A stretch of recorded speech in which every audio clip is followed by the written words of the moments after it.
네, 오늘 말씀의 제목은 두려워 말고 믿기만 하라라는 말씀의 제목입니다.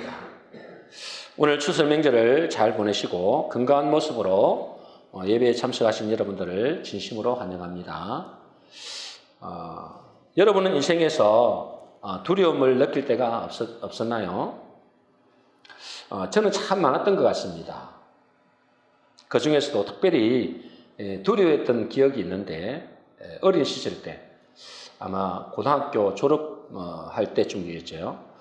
그때 저의 미래에 대해서 참 암담하고 캄캄해서 두려워했던 그런 기억이 있습니다.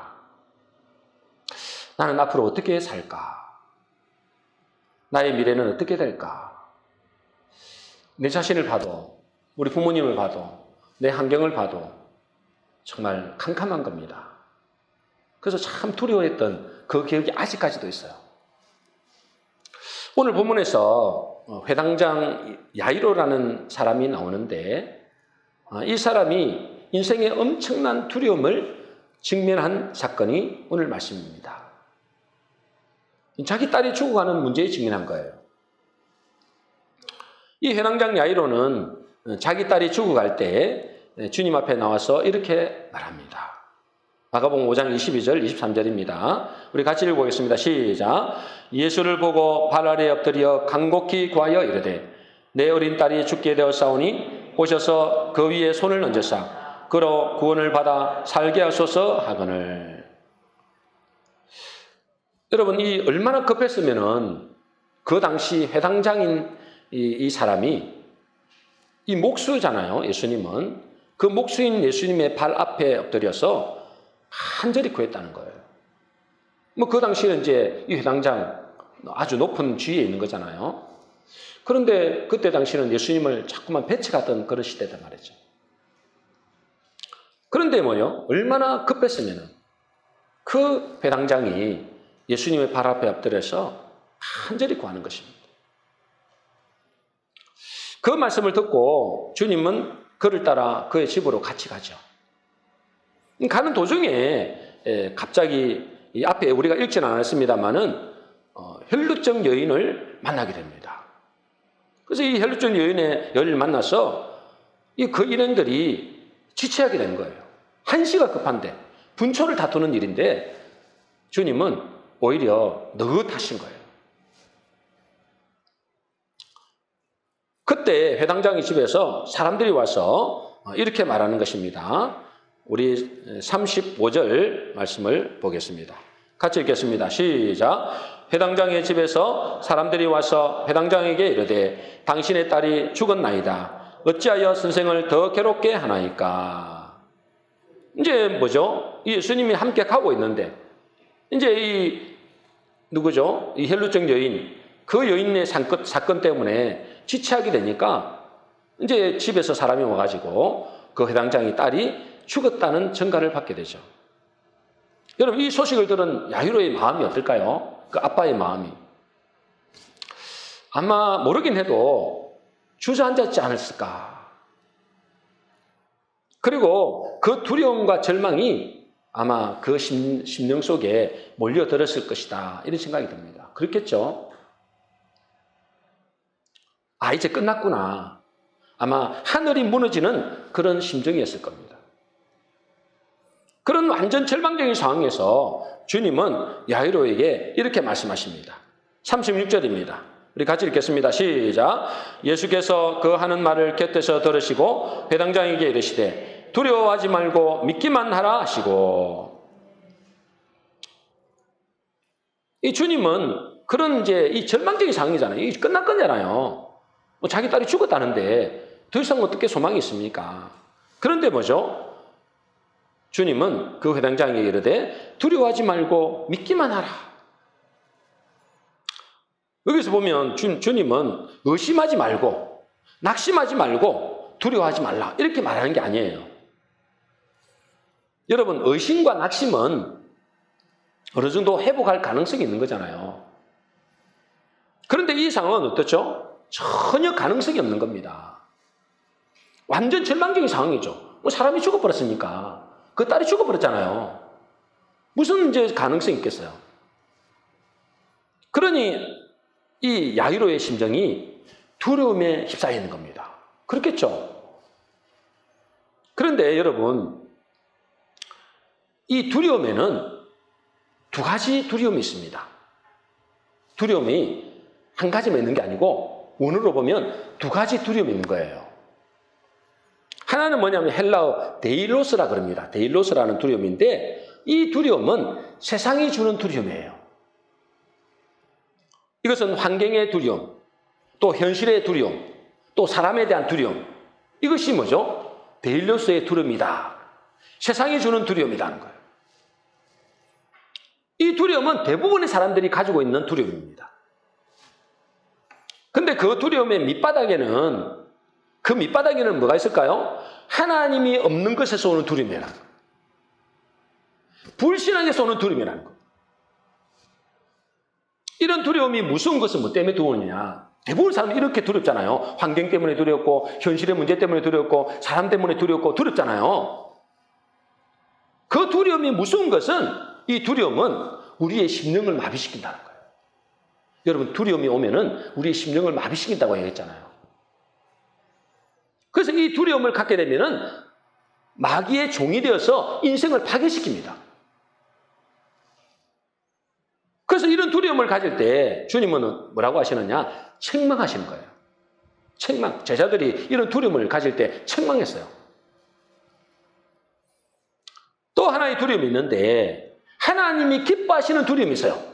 두려움도 우리가 두렵잖아요. 인생을 살아가면서 두렵겠죠. 두려운데 두려움 중에서도 하나님이 기뻐하시는 두려움이 있다는 거예요.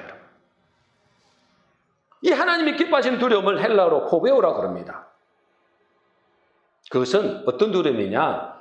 주님을 경외하는 두려움이라는 거예요. 하나님을 두려워하는 거예요. 이것은 하나님이 기뻐하시는 두려움이라는 거예요. 이런 두려움이 우리에게는 있어야 됩니다. 이런 두려움은 우리의 삶을 하나님 앞에서 살게 하는 두려움이에요. 잠언 22장 4절에 보면 이렇게 말씀하고 있습니다. 우리 같이 읽어보겠습니다. 시작. 겸손과 여호와를 경외함의 보상은 재물과 영광과 생명이니라. 여호와를 경외함. 여호와를 경외한다는 건 뭔 말이죠? 하나님을 두려워한다 이 말이에요. 하나님을 두려워하는 보상이 있습니다.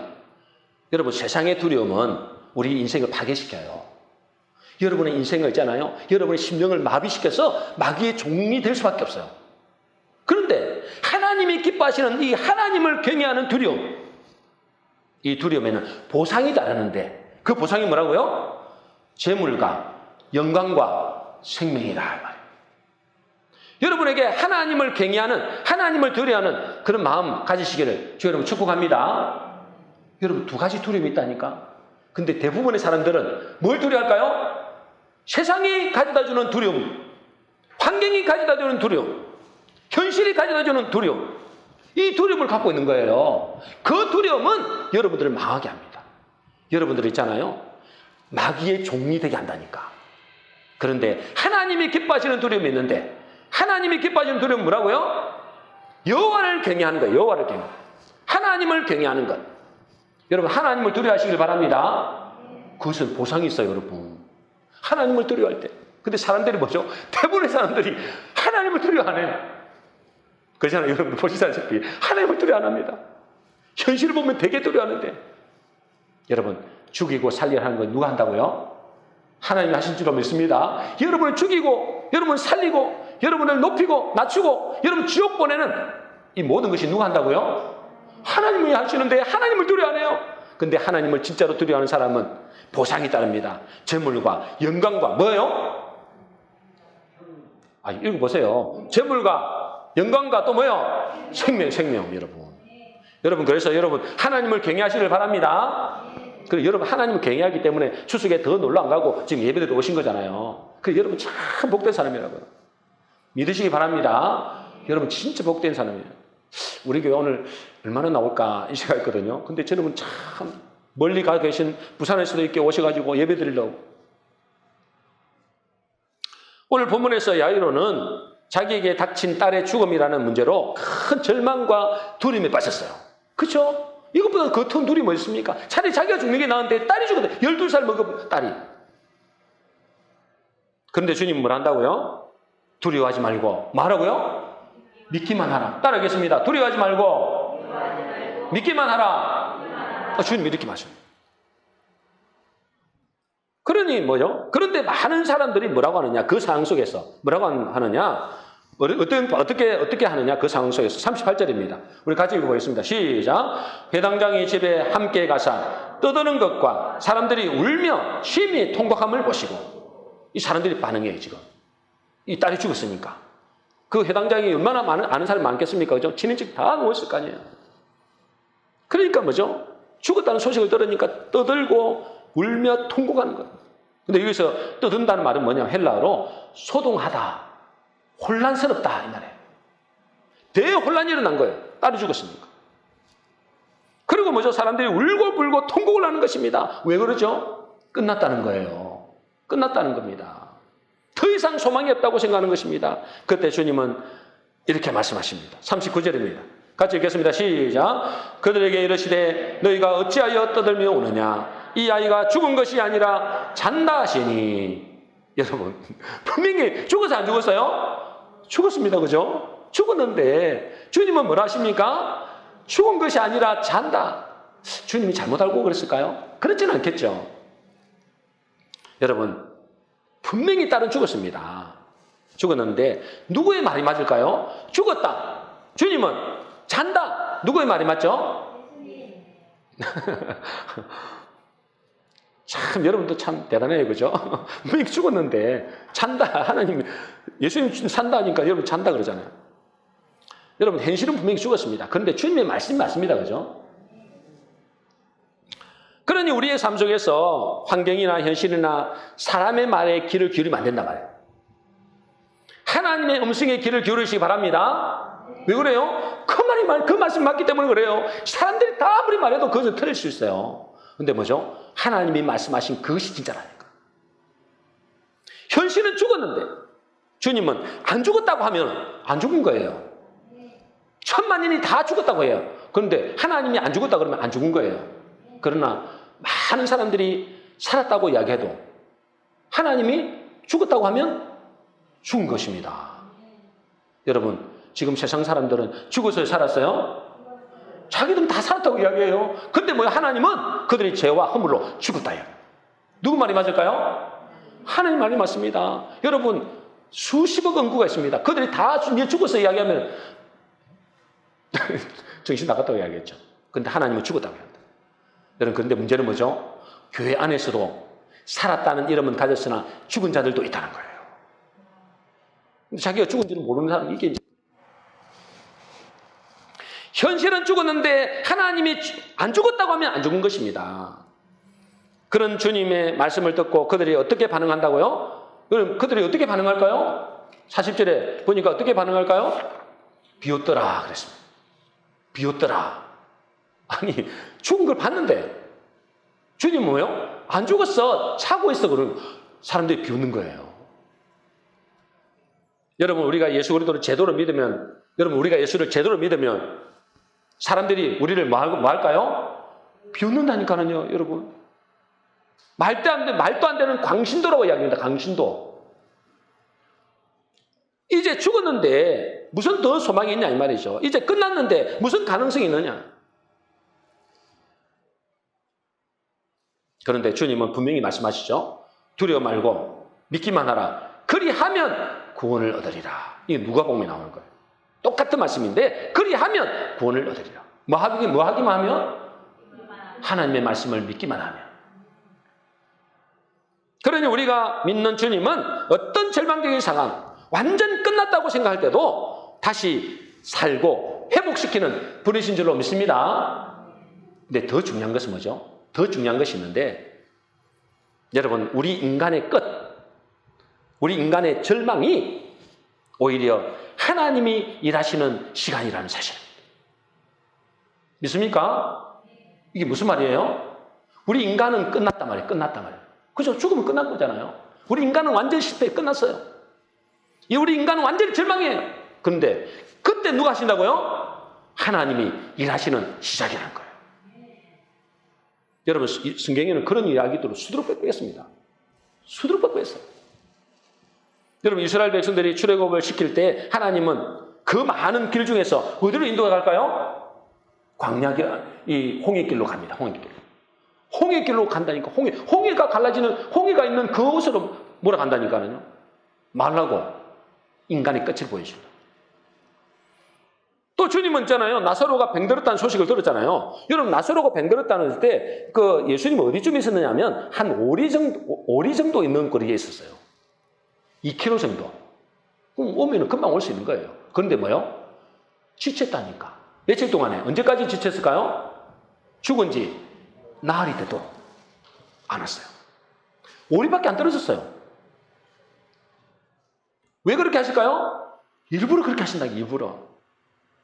오늘 야이로의 딸도 마찬가지입니다. 이 본문에 보면 주님은 지금 그 분초를 다투는 그런 위급한 상황인데 헬루증 여인 때문에 지체하십니다. 왜 그럴까요? 왜 그렇게 하시죠, 하나님은? 이 성경에는 그런 이야기들이 엄청 많습니다. 왜 그렇게 하신다고요? 인간의 뭐요? 끝을 기다리는 것입니다. 인간의 끝, 인간의 노력의 끝, 인간의 소망의 끈을 완전히 사라질 때까지 기다리는 거예요. 그래야 뭐가 되기 때문에? 그 주님이 누군지를 알기 때문에 그랬어요. 주님이 누구신지 알아야 되잖아요. 그래서 성경에서는 계속해서 말씀하시는 게 뭐냐? 이렇게 계속해서 말씀하시는 거 있는데 신명기 4장 35절입니다. 우리 같이 읽어보겠습니다. 시작. 이것을 내게 나타내심은 여호와는 하나님이시요 그 외에는 다른 신이 없음을 내게 알게 하려 하심이라. 계속해서 말합니다. 내가 여호와 하나님이라는 것, 다른 신이 없다는 것. 여러분, 이거 구약성에 계속 나옵니다. 예수님이 그리스도, 예수님이 누구라고요? 하나님의 아들이시다. 이걸 강조하기 위해서 인간의 끝을 기다리는 거예요. 인간의 완전한 절망을 기다리는 거예요. 그때 뭐 하기 때문에? 주님이 일하시기 시작. 여러분은 예수 그리스도에 대해서 어떤 믿음을 갖고 있습니까? 여러분은 예수 그리스도에 대해서 어떤 믿음을 가지고 있느냐 이 말이에요. 적당히 여러분에게 복을 주는 그런 사람은 그런 분들로 믿고 있습니까? 적당히 그냥 이 땅에 어떻게 살든 간에 적당히 천국이나 보내주는 그런 분들로만 생각하고 있습니까? 여러분, 죽음 앞에서도 다시 살리시는 주님이신 것을 믿습니다. 완전 끝났다고 절망이라고 하는 현실에서도 주님이시면 다시 회복할 수 있다. 그 주님은 창조주 하나님이시며 지금도 뭐요? 살아계신 하나님이심을 믿으시기를 바랍니다. 우리가 믿는 주님이 이런 하나님을 믿을 때, 우리가 믿는 하나님이 하나님이시잖아요. 우리가 믿는 주님이 하나님이시잖아요. 전능하신 하나님이고 지금도 뭐죠? 살아계신 하나님이고 죽은 자도 살리시는 하나님이잖아요. 그 하나님을 믿을 때 사람들은 어떻게 한다고요? 비웃는다니까. 비웃는다니까. 그러나 급대사 주님은 친히 뭐요? 일하시기 시작한다는 거죠. 여러분, 예전에 제가 이야기는 좀 자주 했습니다만은 지하교회에서 여러분 지하에 얼마나 힘들었던지 참 간절히 기도가 되는 거예요, 그냥. 그래서 교회를 놓고 기도했잖아요. 지상으로 올라가기 위해. 그런데 지상을 올라가서 간절히 기도했어요. 진짜. 집에도 안 가고 정말 이렇게 곰팡이 나는 거기서 진짜 집에도 안 가고 거기서 기도했어요. 그런데 어느 날 하나님께서 말씀을 주시는 거예요. 뭐죠? 교회를 알아보러 다니다. 땅을 알아보러 다니다. 그 순종하는 마음으로 알아보러 다녔어요. 그런데 뭐죠? 하나님께서 이 교회를 하나님께서 저에게 주시겠다는 마음을 주시는 거예요. 그래 일이 어느 정도 일이 잘 되는 것 같았어요. 일이 잘 되는 것 같았어요. 그런데 뭐죠? 딱 장벽이 오는 거예요. 뭐 장벽이라면 뻔한 거죠. 뭐 돈이 없으니까. 그러니까 뭐 거대한 장벽, 이제 완전히 절망적인 상황. 아, 안 되겠구나 이런 생각이 들더라고요. 아, 안 되겠구나. 그때 하나님께서 저에게 주신 말씀이 이 말씀이에요. 딱 이 말씀이에요. 두려워 말고 믿기만 하라. 그리하면 구원을 얻으리라. 그때 우리가 저만 그런 게 아니라 우리 성도들에게도 그렇게 선포했죠. 그래서 여러분, 그 절망적인 상황에서 하나님이 일하시기 시작하니까 이 자리에 오게 됩니다. 여러분, 우리도 신앙생활하면서 이런 일이 많이 있을 수 있습니다. 그죠? 인간은 누구에게나 뭐죠? 이런 절망적인 상황이 반드시 오게 됩니다. 그러나 이런 상황에서 우리가 어떤 믿음을 가지고 있느냐? 거기에 따라 가지고 우리 인생이 완전히 달라지는 겁니다. 여러분이 불신앙한다면은 하나님의 구원의 역사를 절대로 체험할 수 없습니다. 현실을 두려워하고 환경을 두려워하게 되면 그 사람은 어떻게 될까요? 마귀의 밥이 됩니다, 여러분. 뭐 세상 사람들과 다를 바 하나도 없는 거죠. 우리 교회도 마찬가지입니다, 여러분. 우리 교회도 무슨 일을 하든 절대로 불신앙하면 안 됩니다. 어떤 상황 속에도 절대로 불신앙하면 안 됩니다. 교회가 기도할 때 불신앙한 자들과 함께하는 것은 별로 도움이 안 됩니다. 숫자가 중요한 것이 아니고 진짜 믿음을 가지고 기도하는 자가 중요하다 이 말이에요. 주님은 믿음을 가진 자를 통해서만 일합니다. 주님은 죽은 야이로의 딸에게 이렇게 말씀하시죠. 마가복음 5장 41절 42절입니다. 우리 같이 읽겠습니다. 시작. 그 아이의 손을 잡고 이르시되 달리다고 하시니 번역하면 곧 내가 내게 말하노니 소녀야 일어나라 하심이라. 소녀가 곧 일어나서 걸으니 나이가 12살이라. 사람들이 곧 크게 놀라고 놀라거늘. 여러분, 그 죽은 아이를 주님이 가셔가지고 그 손을 잡고 뭐죠? 달리다고 하는 거예요. 이 달리다고 하면 뭐냐? 이 달리다고 하면은 내가 내게 말하노니 소녀야 일어나라 이 말씀인데 여기는 탈리타라는 아람어입니다. 아람어. 탈리타라는 연약한, 미천한, 불쌍한, 여기서는 이제 작은 여자아이, 소녀로 이제 번역한 거죠. 거기다가 쿰이라는 것은 일어나다. 뭐죠? 소녀야 일어나라. 연약한 자여 일어나라. 미천한 자여 일어나라. 불쌍한 자여 일어나라. 그러니 어째요? 이 소녀가 일어나는 거예요. 죽었는데. 그러니 사람들이 얼마나 놀랐겠습니까? 여러분, 이것은 우리의 삶 속에서도 그대로 적용이 되어야 됩니다. 죽음 같은 문제, 죽은 것 같은 그 심령 속에 뭐라고 외쳐야 된다고요? 달리다고 해야 되는 거예요. 연약한 자여 일어나라. 불쌍한 자여 일어나라. 작은 자여 일어나라. 왜 그럴까요? 우리가 예수를 믿고 있잖아요. 예수를 믿는 자 속에 예수님은 함께 계신다 그랬습니다. 그래서 여러분들이 동일하게 여러분이 예수를 진짜 믿는다면 이 달리다고 하게 되면은 그 죽었던 영혼이 그 죽을 것 같은 그 문제가 해결될 수밖에 없다. 여러분, 지금 우리는 영적인 전쟁을 하고 있죠. 그래서 여러분의 가정과 우리 교회에 역사하는 이 사단의 장벽들을 무너뜨려야 됩니다. 어떻게 무너뜨립니까? 여러분, 기도와 말씀으로 무너뜨리는 거예요. 다른 방법이 어디 있습니까, 여러분? 언제까지 무너뜨려야 될까요?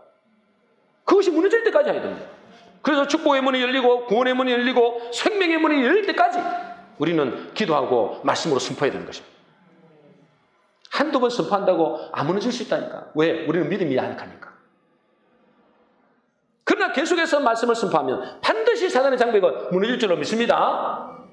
왜 무너져요? 여러분, 그 예수님은 미리 말씀드리지만 그 예수님은 특별한 분이 아니에요. 물론 특별한 분이죠. 하나님이시니까.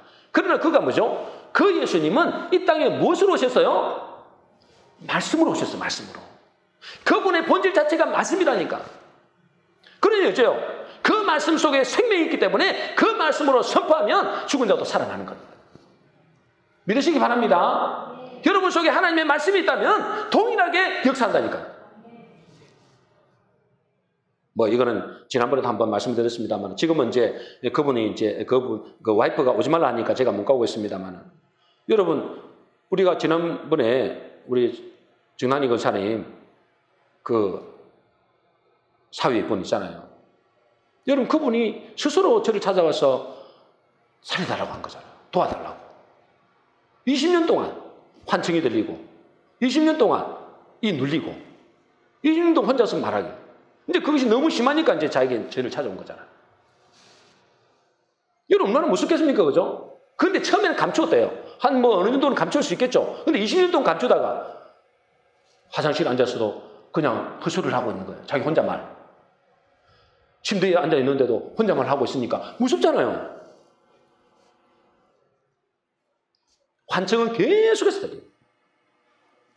이거 미친 거죠, 이게. 여러분, 새 여자가 계속해서 말을 이야기한다고 생각해보세요, 여러분. 집중이 되겠습니까? 그러니까 자기가 이제 스스로 이제 저를 찾아온 거잖아요.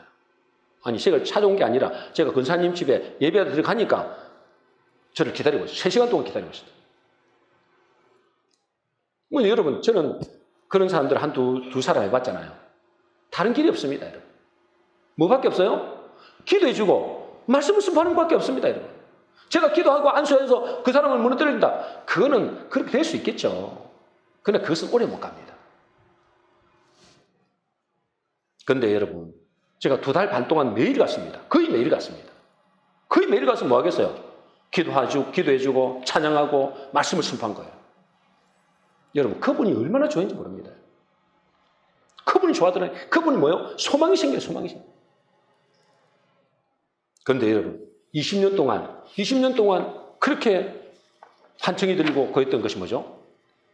우리가 이제 그 부인이 안 왔으면 좋겠다고 그러길래 안 왔으면 좋겠다는데 어떻게 하겠어?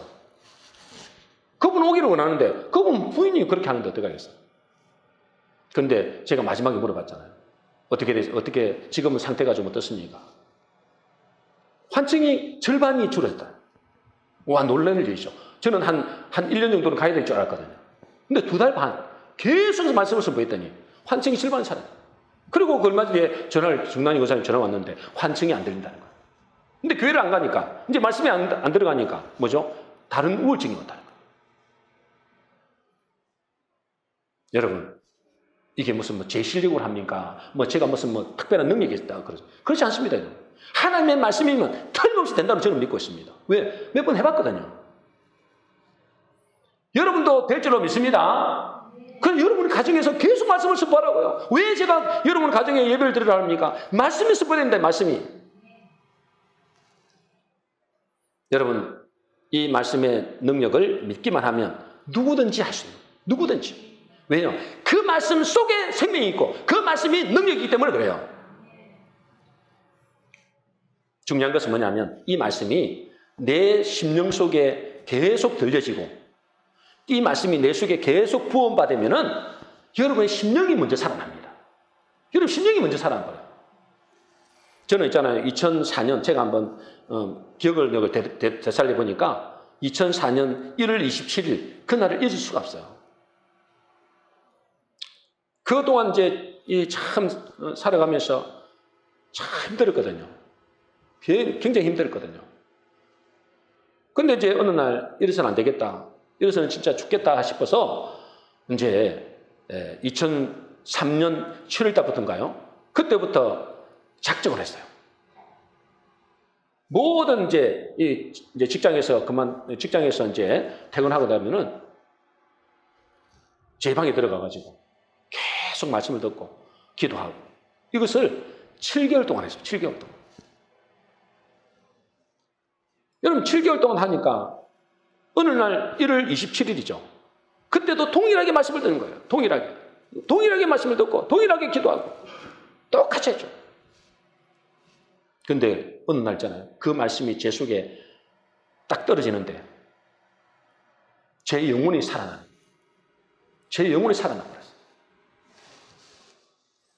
오늘 말씀처럼 소녀에게 한 말씀처럼 내 속에서 아이야 일어나라 하는 듯한 느낌이 오는 거예요.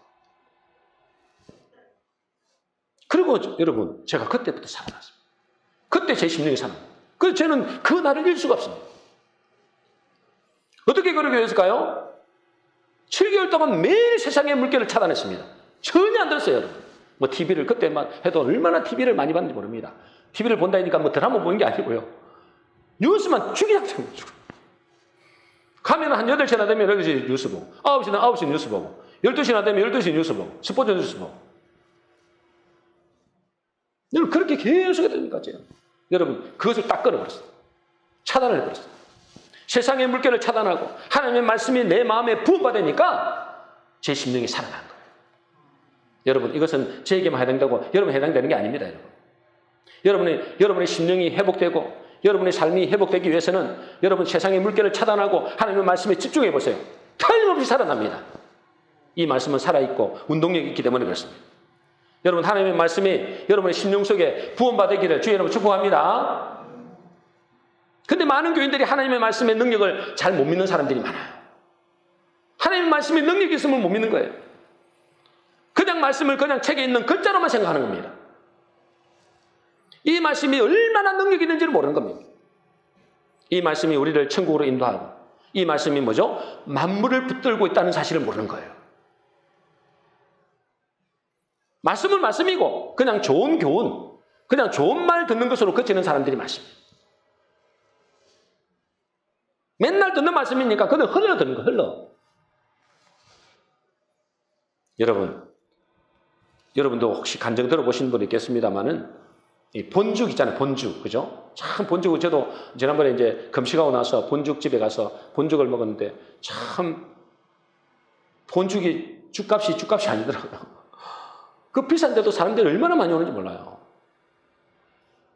이분이 최복이 근사님이잖아요. 이분이 이제 불신자의 삶을 살았던 사람입니다. 그리고 어머니로부터 이 엄청난 이렇게 상처를 안고 살았던 사람.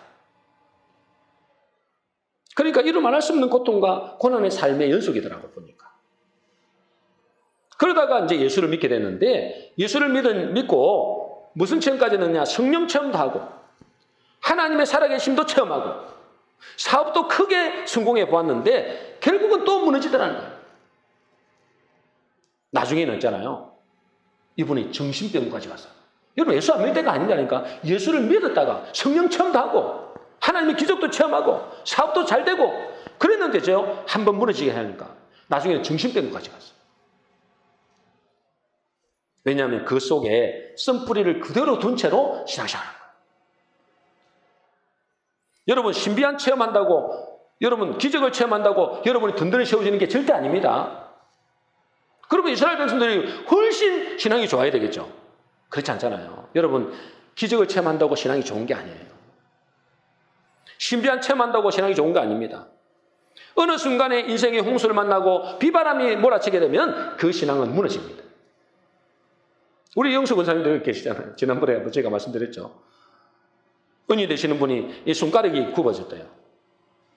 근데 교도원에 기도하러 가다가 이 손가락이 펴지는 역사를 체험했다는 거예요. 이 굽어지는 손가락이 펴졌다는 거예요. 나중에는 하나님의 음성을 들려달라고 때를 썼다고 이야기합니다. 우리 권사님 말씀 들어보니까. 하나님의 음성을 들려달라. 여러분 그런 사람 있죠? 하나님의 음성을 들려주면 좋겠다. 그러면 잘 믿을 텐데. 그런데 진짜로 주님이 그의 기도를 들으시고 음성을 들려주셨다고 그래요. 이름이 마르다인가요? 마르다야. 그런데 그 이름 부르는 음성이 꼭 물소리 같더래요. 물소리. 성경에 보면 물소리 같다 그러잖아요. 꼭 물소리 같더래요. 그런데 세상 일이 바쁘고 세상에 빠지다 보니까 점점 하나님과 멀어지게 돼요. 코로나 때문에 교회도 안 가는 데도 많았다는 거예요. 여러분, 우리가 신비한 체험도 하고 기적도 체험하고 하나님의 음성도 듣는 사람도 있겠지만 그것으로 여러분이 든든히 세워지는 것이 절대 아니다. 이 본죽 대표인 이 최복이 권사님도 그가 치유받고 변화된 결정적인 계기가 있다는 거예요. 그것이 뭐냐? 그 마음속에 생수를 부었다는 거예요. 생수를 부었다. 그 생수를 부었다는 말이 무슨 말이냐? 하나님의 말씀을 부었다 이 말이에요. 그래서 하나님의 말씀을 암송하고 하나님의 말씀을 묵상하고 하나님의 말씀을 쏟아부었더니 그게 엄청난 기적이 나요. 그 말씀을 쏟아보니 어떤 일이 나느냐? 처음에는 자기가 말씀을 읽었는데 처음에는 말씀을 읽었대요. 나중에는 그 말씀이 자기를 읽더라는 거예요. 그러면서 자기 속에 있는 상처, 자기 속에 있는 아픔, 그런 모든 세상의 가치관들을 말씀이 치유하기 시작하더라는 거예요. 그러면서 자기 인생도 살고 사배의 문들도 열어주시고 그래서 본죽이 탄생했다는 거예요. 본죽이. 그리고 그 육신과 정신과 건강도 완전히 회복했다는 거예요. 여러분 속에 무엇이 담는가에 따라서 여러분 속에 무엇이 담는가에 따라서 치유와 소망과 영원한 삶을 살 수도 있고 아니면은 염려와 두려움 속에 살면서 영원한 죽음으로 끝날 수도 있습니다. 내 속에 무엇을 담느냐? 하나님의 생수를 담느냐? 아니면 여러분 쓰레기를 담느냐? 뭐가 쓰레기죠? 여러분 세상이 말하는 것은 다 쓰레기입니다. 여러분 유익된 거 있겠습니까? 다 지금 이야기를 다 못합니다. 다 쓰레기를 보면 돼요. 그냥. 여러분 본적 대표처럼 처음에는 잘 안 될 수 있겠죠. 그죠? 그러나 그 말씀을 자꾸만 읽으면 어떻게 된다고요? 자꾸 읽고 묵상하고 그 말씀을 자꾸만 선포하게 되면 어떻게 된다고요? 나중에 그 말씀이 나를 치유하기 시작한다. 그 말씀이 나를 읽기 시작한다. 내 속에 뭐가 문제가 있는지, 뭐가 상처가 있는지, 뭐가 아픔이 있는지 나를 읽고 나를 치유한다는 거예요. 시편 107편 19절 20절입니다. 우리 같이 읽어보겠습니다. 시작. 그들의 고통 때문에 여호와께 부르짖으며 그가 그들의 고통에서 그들을 구원하시되 그가 그의 말씀을 보내어 그들을 고치시고 위험한 지경에서 건지시는도다. 뭘 보내서 고친다고요? 말씀을 보내시다. 말씀을 보내시다. 여러분 예수님은 어떻게 죽은 소녀를 달리다고 한다고 그가 살아났다고요?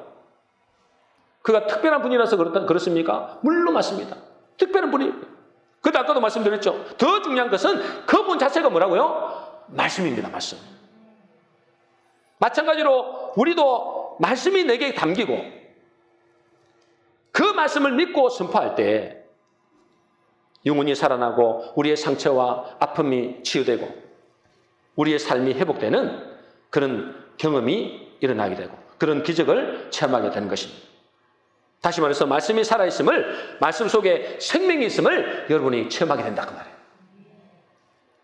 우리 모든 성도님들은 현실의 문제로 절망적인 상황이라 할지라도 두려워 말고 믿고 하나님의 말씀을 나와 내 문제에 선포함으로 우리 심령이 살고 문제가 해결되어져서 말씀이 살아있음을 체험하는 복된 성도 되시기를 주의 이름으로 축원합니다.